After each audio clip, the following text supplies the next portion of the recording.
The White Doe of Rylstone, or the Fate of the Nortons, Canto 7th. William Wordsworth. Quo. Powers there are that touch each other to the quick modes which the gross world no sense hath to perceive, no soul to dream of. Quo. Thou spirit, whose angelic hand was to the harp a strong command, called the submissive strings to wake and glory for this maiden's sake, say, spirit, whither hath she fled to hide her poor afflicted head? What mighty forest in its gloom enfolds her? Is a rifted tomb within the wilderness her seat? Some island which the wild waves beat is at the sufferer's last retreat? Or some aspiring rock, that shrouds its perilous front in mist and clouds? High climbing rock, low sunless dell, sea, desert, what do these avail?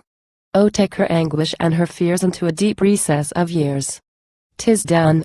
Despoil and desolation o'er Rylstone's fair domain have blown. Pools, terraces, and walks are sown with weeds. The bowers are overthrown, or have given way to slow mutation, while, in their ancient habitation a Norton name hath been unknown. The lordly mansion of its pride is stripped. The ravage hath spread wide through park and field, a perishing that mocks the gladness of the spring. And, with this silent gloom agreeing, appears a joyless human being, of aspect such as if the waste were under her dominion placed. Upon a primrose bank, her throne of quietness, she sits alone. Among the ruins of a wood, while a covert bright and green, and where full many a brave tree stood, that used to spread its boughs, and ring with the sweet birds caroling. Behold her, like a virgin queen, neglecting in imperial state these outward images of fate, and carrying inward a serene and perfect sway, through many a thought of chance and change, that hath been brought to the subjection of a holy, though stern and rigorous, melancholy. The like authority, with grace of awfulness, is in her face, there hath she fixed it. Yet it seems to o'ershadow by no native right that face, which cannot lose the gleams, lose utterly the tender gleams, of gentleness and meek delight, and loving kindness ever bright, such is her sovereign mien. Her dress, a vest with wool and cincture tied, a hood of mountain wool undyed, is homely, fashioned to express a wandering pilgrim's humbleness. And she hath wandered, long and far, beneath the light of sun and star, hath roamed in trouble and in grief, driven forward like a withered leaf, yea, like a ship at random blown to distant places and unknown. But now she dares to seek a haven among her native wilds of craven, hath seen again her father's roof, and put her fortitude to proof. The mighty sorrow hath been borne, and she is thoroughly forlorn. Her soul doth in itself stand fast, sustained by memory of the past and strength of reason, held above the infirmities of mortal love, undaunted, lofty, calm, and stable, and awfully impenetrable. And so beneath a mouldered tree, a self-surviving leafless oak by unregarded age from stroke of ravage saved St. Emily. There did she rest, with head reclined, herself most like a stately flower, such have I seen, whom chance of birth hath separated from its kind, to live and die in a shady bower, single on the gladsome earth.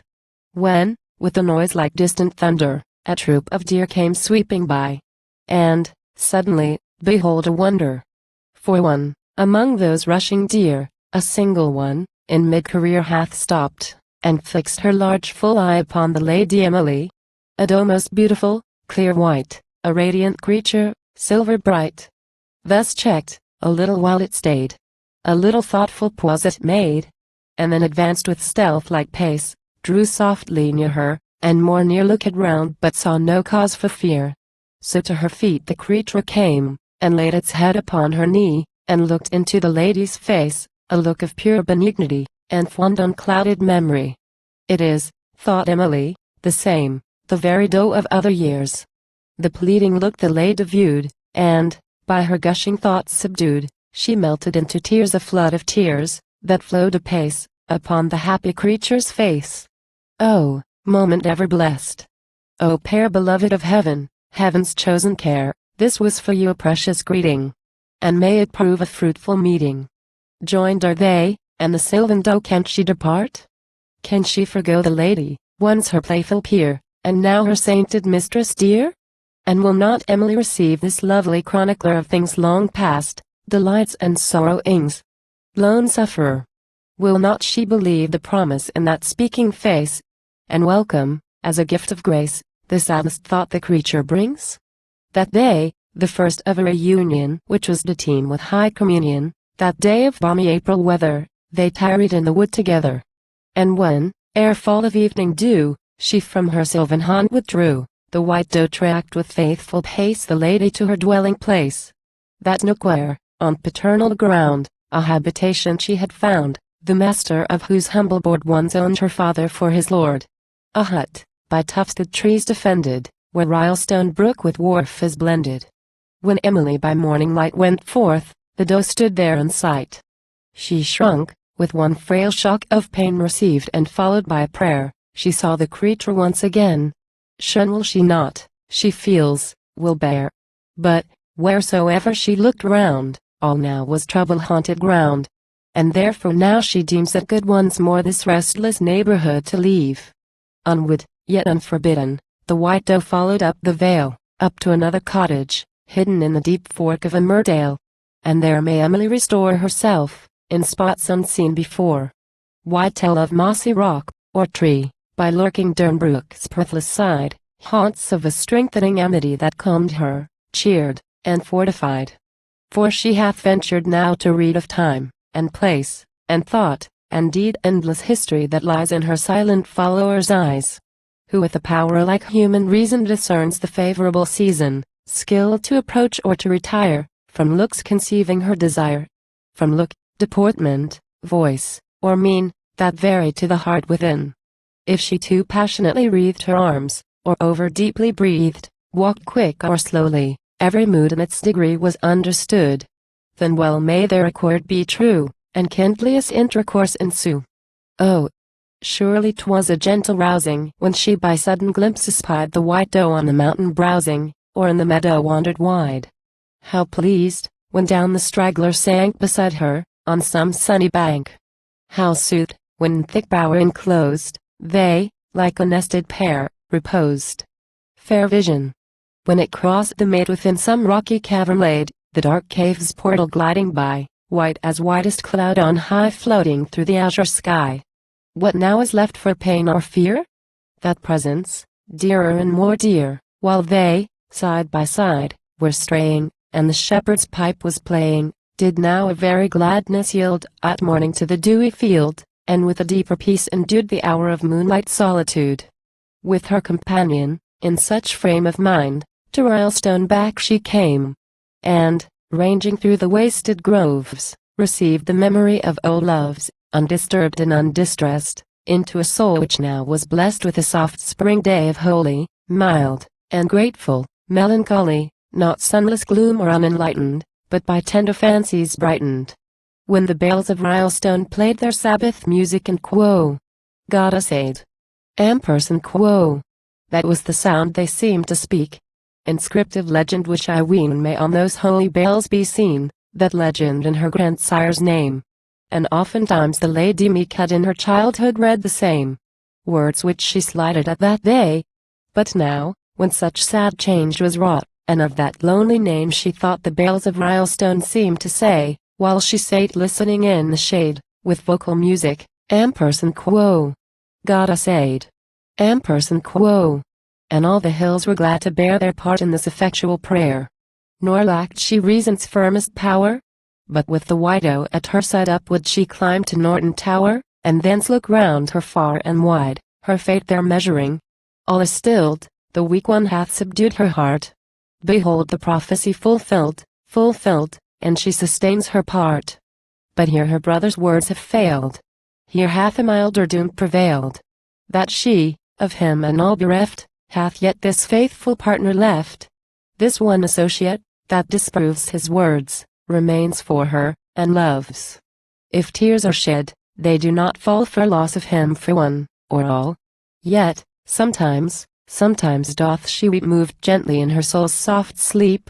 A few tears down her cheek descend for this her last and living friend. Bless, tender hearts, their mutual lot, and bless for both this savage spot, which Emily doth sacred hold for reasons dear and manifold. Here hath she, here before her sight, close to the summit of this height, the grassy rock encircled pound in which the creature first was found. So beautiful the timid thrall, a spotless youngling white as foam. Her youngest brother brought it home. The youngest, then a lusty boy, bore it, or led, to Rylstone hall with heart brimful of pride and joy. But most to Bolton's sacred pile, on favouring nights, she loved to go. They ranged through cloister, court, and aisle, attended by the soft-paced doe. Nor feared she in the still moonshine to look upon St. Mary's shrine, nor on the lonely turf that showed where Francis slept in his last abode. For that she came. There oft she sate forlorn, but not disconsolate, and, when she from the abyss returned of thought, she neither shrunk nor mourned. Was happy that she lived to greet her mute companion as it lay in love and pity at her feet. How happy in its turn to meet the recognition. The mild glance beamed from that gracious countenance. Communication, like the ray of a new morning, to the nature and prospects of the inferior creature. A mortal song we sing, by dire encouraged of celestial power? Power which the viewless spirit shed by whom we were first visited, whose voice we heard, whose hand and wings swept like a breeze the conscious strings, when, left in solitude, eerie while we stood before this ruined pile, and, quitting unsubstantial dreams, sang in this presence kindred themes. Distress and desolation spread through human hearts, and pleasure dead, dead but to live again on earth, a second and yet nobler birth. Dire overthrow, and yet how high the reascent in sanctity. From fair to fairer, day by day a more divine and loftier way. Even such this blessed pilgrim trod, by sorrow lifted towards her God. Uplifted to the pure sky of undisturbed mortality. Her own thoughts loved she, and could bend a dear look to her lowly friend. There stopped. Her thirst was satisfied with what this innocent spring supplied, her sanction inwardly she bore, and stood apart from human cares, but to the world returned no more, although with no unwilling mind help did she give at need, and joined the Wharfdale peasants in their prayers. At length, thus faintly, faintly tied to earth, she was set free, and died. Thy soul, exalted Emily, maid of the blasted family, rose to the God from whom it came. In Rylstone church her mortal frame was buried by her mother's side. Most glorious sunset! An array survives the twilight of this day in that fair creature whom the fields support, and whom the forest shields, who, having filled a holy place, partakes, in her degree, heaven's grace, and bears a memory and a mind raised far above the law of kind, haunting the spots with lonely cheer, which her dear mistress once held dear, loves most what Emily loved most, the enclosure of this churchyard ground. Here wanders like a gliding ghost, and every Sabbath here is found. Comes with the people when the bells are heard among the moorland dells, finds entrance through yon arch, where way lies open on the Sabbath day. Here walks amid the mournful waste of prostrate altars, shrines defaced, and floors encumbered with rich show of fretwork imagery laid low. Paces softly, or makes halt, by fractured cell, or tomb, or vault. By plate of monumental brass dumb gleaming among weeds and grass, and sculptured forms of warriors brave, but chiefly by that single grave, that one sequestered hillock green, the pensive visitant is seen. There doth the gentle creature lie with those adversities unmoved. Calm spectacle, by earth and sky in their benignity approved. And I, methinks, this hoary pile, subdued by outrage and decay, looks down upon her with a smile, a gracious smile, that seems to say ampersand quo. Thou art not a child of time, but daughter of the eternal prime. Ampersand quo.